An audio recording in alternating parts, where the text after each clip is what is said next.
Hello everyone, today another finished object, and this time, guess what? Socks. And guess what? Patons Kroy yarn.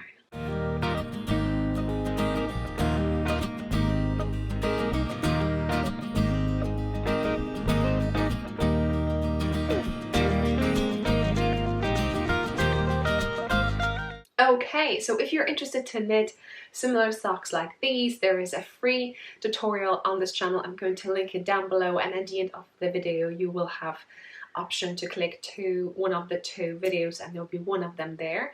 And I knitted in the tutorial these socks that I'm wearing them now, and I knitted them exactly the same way as I knit this pair.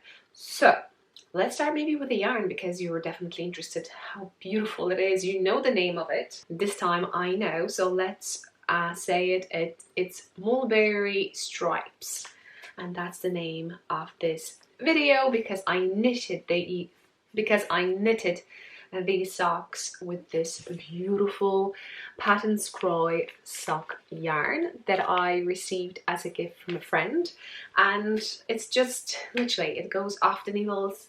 I probably in 3 days can have a pair if I just knit here and there on these. And now I have another color on the go, and I take them when I'm in the car and have a few moments here and there. So really recommend it. I'm wearing it and enjoying it. I know it's a sport weight yarn because in the 50 gram, that's 50 gram balls, you will need two 50 gram balls if you want to knit a pair, and it's 75-25, so we have superwash wool and nylon, and we have in each 152 meters, which is 166 yards. And to get kind of a gist in regards how much yardage we have over here, I normally multiply it by 2 to get an average in 100 grams how many meters or yardage we have in the yarn. So this is a sport weight, but to be honest, I'm wearing it. It's June in Ireland, and I don't feel a difference between fingering or sport weight on my feet per se. Obviously when I'm touching it's a little bit thicker, but just a little bit. And if you're a beginner or you have that in your stash, I would say go for it and enjoy it, especially when the patterns creates really nice colors, isn't it? They're mixing in the stripes, and maybe a few on the screen, my last ones, just to show you what kind of way they dye in yarn, what kind of stripes they're making. So yeah, I think it's really cool, and especially this color. Who likes it? Who likes it? Let me know down below.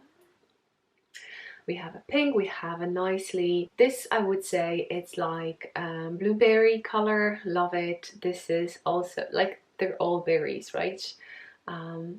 Yeah, the only thing I'm kind of wondering is the brown, but I'm a fan of the brown color, so I love it over here.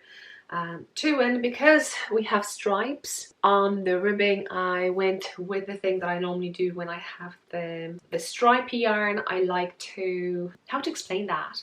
Anyway, in the tutorial you have it so you can see it, but basically when I'm doing 1 by 1 or 2 by 2, most 1 by 1, is that when I see a stitch on my left needle and I'm going to knit it, and if it's a light stitch, like, you know, cream color, I do knit stitch even though maybe the ribbing tells me to do purl. I don't have the issue all the way around. I'm not sure why. I presume I don't personally like when those purl bombs are sticking out, and if it's a light color, obviously they will. Darker color will kind of hide inside, so you won't have that so visible. So basically it's a toe-up sock knitted in around in the tube. I use 2 needles, one size though, US size 2, 2.75 millimeter needles.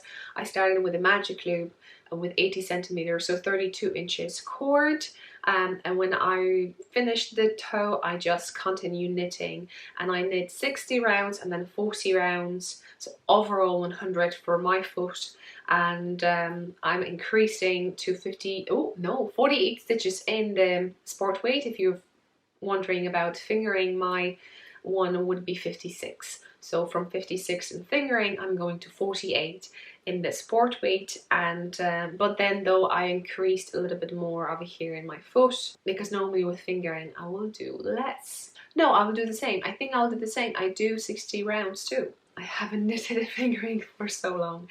So yeah, and then once I decide how long I want to have it, obviously I could go more or less, but I think this is my perfect one, where I feel that they're socks, but not too long, if I say so myself. And I do one by one, and I finish with Tubular Bind Off, which I adore. And then I'm going back, cutting the yarn for the for placing the heel.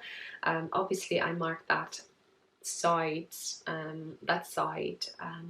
of the sock earlier to know where to go to, or at least to know where the side of the sock is in case I would want to change the position of the heel. Yeah, so this is pretty straightforward, and if you check my patterns down below on Lovecrafts or Ravelry, you will find digital copy, so check, it's a free pattern over there, so check it out. And yeah, maybe you can knit and watch the tutorial, so kind of our one-to-one session. So let me know, how do you like it, how did it go, and yeah, and I think you're going to enjoy it too. I hope you enjoyed this one. See you next one. Next one is probably going to be a hat, because I think I still have a few that I finished. And don't forget to check my playlist if maybe something will motivate you. You'll find something really nice off there that I have knitted. Some of it is free pattern, some of it my pattern, some of it is someone else's pattern. So check that out. I would recommend you to go and maybe even go to my Ravelry project page. You will find loads of finished object that I've done. And if you have any questions about that, pop it in, email me, or send a message over here. Send a message under the video, because all of those finished objects, they have finished object videos, and there's a link in the description on Ravelry in each. So if you have any questions, just go on YouTube and leave me a comment there.